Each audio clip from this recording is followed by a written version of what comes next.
What's going on YouTube? Josh here checking in. Today I wanted to do a quick review comparing two Olympic weightlifting shoes that are pretty much the top of the line. So on one side over here we have the Nike Romaleos 2s. Those retail for about $189, and we have the Adidas Adipowers. Those retail for about $10 more than that. So if you're new to the channel, I've been training in these guys for just over a year now, and I decided to give the Nike Romaleos a shot simply because I heard that they were a little bit better suited for people with wider feet. And I did notice that sometimes the Adipowers were a little bit uncomfortable in the toe area because they are a narrower shoe.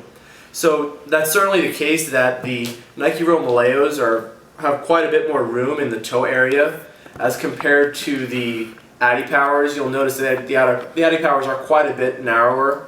If you have a narrow foot, it's really not that big of a deal. But one benefit to these guys, even though, even let's say you don't have a wider foot, the fact that on the sides of the shoe they kind of go out a little bit, it's hard to tell really.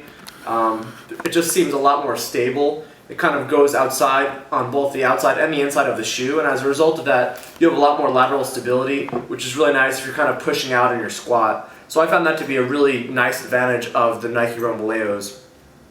Additionally, one thing I noticed is that these guys are at the toe not quite as flexible, so I'm applying a pretty good amount of pressure here, and as a result of that they're not the most comfortable to walk around in the gym. You'll see the Adipowers are quite a bit more flexible in the toe area, so they are a lot. I mean, granted these are broken in for about a year or so, but I've had a chance to break these in for just over 6 weeks now, so they should be pretty well broken in. These are definitely a stiffer shoe and a heavier shoe. So one thing that I noticed for sure that was a major difference for me was the comfort in the heel area. I think that the Adipowers definitely takes the cake for that one. So you'll notice if we zoom in on the Adipowers that in the heel area there's quite a bit of cushion, okay? And as a result of that, your heel sits in there like a glove. The Nike Romaleos, they do have cushion obviously, but it's definitely not to the same extent as the Adipowers. So if you're looking at them both side by side, maybe a little bit difficult to see on the camera, but I promise if you feel them and if you have a chance to try on both shoes, you'll definitely notice a difference in the way that the shoe cups your heel. So the Adipowers were definitely superior in that respect. And on that note, I did notice that there were some differences in the insoles of the shoes. So the Adipowers, the insole is pretty flexible and it's really just there to cup your foot. The base of the shoe is what provides the stiffness. And you'll notice that in the heel, like I mentioned, it really cups your heel. So in addition, the heel and the cushioning of the Adipowers are really doing a good job with that. Now the Nike Romaleos, they actually come with two separate insoles. So they have a competition insole, which is a little bit stiffer, and then they have a training insole. So this is the training insole that it comes with. And it's a little bit thicker than the standard insole that we have in the Adipowers. So just for like a side-by-side, you'll see that the Nike is quite a bit stiffer. Okay, but one big issue I found with the Nike training soles is that there's actually no contours. It's completely flat, and as a result of that I really did not feel like my foot was very secure in the shoe. So I've actually been training with what they consider their competition insole. So you'll notice this one more closely resembles that of the Adipower in that there are some contours to it in the heel and in the instep area. One other thing to note is that the insole of the Nike shoe is quite a bit thicker, even the competition one, as compared to the Adidas shoe. And as a result of that, your foot sits a little bit higher in the shoe, which took a little bit of getting used to. So that's just something else to consider.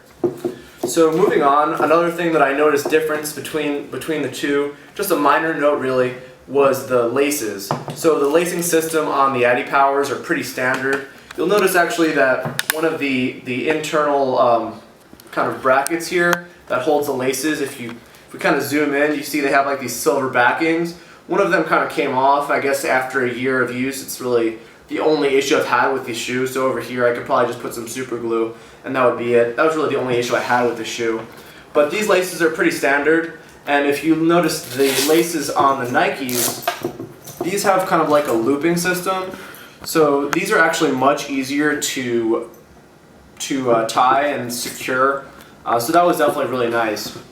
Now, related to the laces, you have the strapping system. So you'll notice pretty easily, right, that the Adipowers have a single strap, the Nikes have the dual strap. Quite frankly, the Nikes with this toe strap, I think it's pretty much useless. We have the Adipowers, which has the single strap that goes towards the outside when you're pulling it, and the Nikes go in the opposite direction. So quite frankly, I found that the strap on the Adidas is a much better strap. So this is kind of like a heavy duty strap. It's made out of like plastic, okay? And it's pretty thick. When you tighten it down, it goes really just to the side of the shoe as opposed to really going down too far. So the strap on the Nikes, this is more like a cloth strap, fabric. I mean, it certainly gets the job done and secures your foot in. Although one of the issues, if you have more narrow feet or if you're able to really tighten this down, so say we were able to tighten it down like this, you'll notice that the strap will almost go past the bottom of the shoe. Okay, so right over here we're going past the bottom of the shoe, and as a result of that, you kind of have to get creative to make sure that you're not going to step on your strap when you're setting up for a heavy squat. So what I end up doing is kind of doing something like this and folding it so that way it kind of shoots out like that, which is kind of annoying. It would be really much better if the strap was just a few inches shorter. So that's certainly something else to consider. And then really the last thing that I wanted to just mention really briefly was the difference I noticed in the tongues of the shoe. So the tongue of the Adipowers, if you zoom in, is actually got like a neoprene backing right in here. Let's see if I could show that a little bit better. So it's got like a neoprene backing, and as a result of that, if you're training and you're getting really sweaty, I found that these were a little bit more lightweight and a little bit more breathable. The tongue on the Nikes is a pretty standard tongue. It's really nothing special. It's kind of just like what you'd get in a regular athletic shoe. And I didn't find that these breathe quite as well as the Adipowers, so that was just a minor point. Now, obviously these shoes have their pros and their cons. If I could have the best shoe possible, I would honestly take the back part of this shoe and the tongue, combine that with the wideness of this shoe and their laces, and that would be by far the best shoe. Unfortunately, I don't work for Adidas or Nike, so for now I'm going to have to pick one of them. And going forward, for me personally, I'm just going to be going with the Nike Romaleo 2s, really simply for comfort. These guys, after a long squat workout, were just hurting my feet. If you have a narrower foot, this might definitely be a good option. But then again, there's definitely the added benefits to the stability that you get from the wider shoe in general, even if you don't have a narrower foot rather. So basically it's going to be a matter of personal preference. I'm going to be sticking with these guys. This is definitely not a bad shoe, and the quality of both shoes is pretty much the same.